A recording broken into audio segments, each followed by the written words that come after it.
अतिवृष्टीमुळे माझ्या मतदारसंघात मोठ्या प्रमाणात नुकसान झाले असून त्यांचे पंचनामा करण्याचे निर्देश जिल्हाधिकारी यांना दिले आहे, परंतु याआधीच सरकारने नागरिकांना मदत करण्याची मागणी केली आहे, अशी प्रतिक्रिया आमदार मनोहर चंद्रिकापुरे यांनी दिली आहे. या अतिवृष्टीमुळे जीवितहानी 3 बालकं नदीच्या नाल्याच्या प्रवाहात वाहून गेली आणि जनावर 12 ते 13 वाहून गेलेले आहेत. त्यांची ताबडतोब व्यवस्थापन करण्यात आलेली आहे आणि अतिवृष्टीमुळे नदी जवळचे जे शेती आहे लोलाई एरियामधली त्या ठिकाणी जवळपास माझ्या मतदारसंघामध्ये 11,000 हेक्टरचं धानाचं पीक बुडालेलं आहे.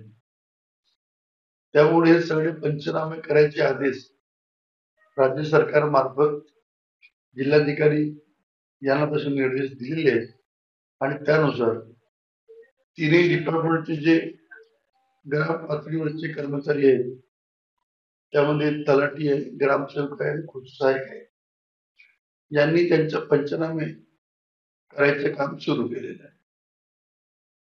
लाडकी बहीण योजना सुरू झालेली आहे, प्रतिसाद कसा मिळतो? आतापर्यंत किती जणांनी अर्ज दाखल केले? मुख्यमंत्री लाडकी बहीण योजनेमध्ये प्रचंड प्रतिसाद मिळतोय.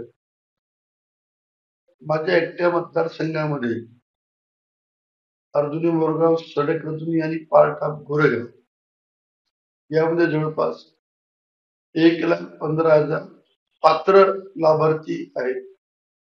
त्यापैकी 70,000 महिलांनी अर्ज ऑनलाईन केलेले आहेत आणि 8-10 दिवसामध्ये 100% त्यांचे ऑनलाईन होतील.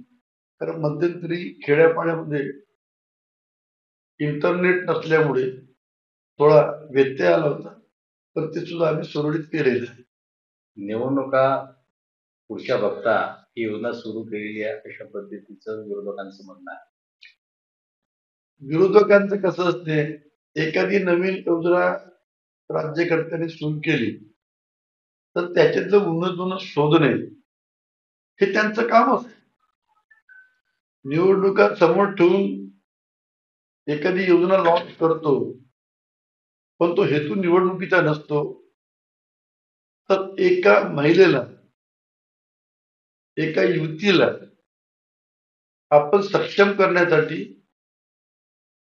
त्यांना आपण मदत करत असतो. 21 ते 65 वयोगटातील ज्या महिला आहेत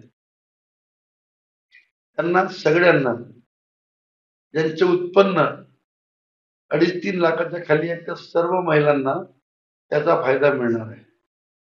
त्यामुळे विरोधकांना अशी भीती निर्माण झालेली आहे की कदाचित मुख्यमंत्री लाडकी बहीण योजना यांचा फायदा यांना मिळू शकतो, पण तसं नाहीये. त्यांची गरज म्हणून राज्य सरकारने धाडसी निर्णय घेतलेला आहे आणि त्यामुळे विरोधक त्या बोर्डात राहतील, तो त्यांचा काम आहे. त्यामुळे त्यांच्याकडे अक्षरशः दुर्लक्ष करायचं आणि आपण युवक असतील, महिला असतील, युवती असतील, शेतकरी असतील, शेतमजूर असतील, यांना आपण जास्तीत जास्त कसा फायदा देऊ शकतो याकरता सतत राज्य सरकारचे प्रयत्न असतात.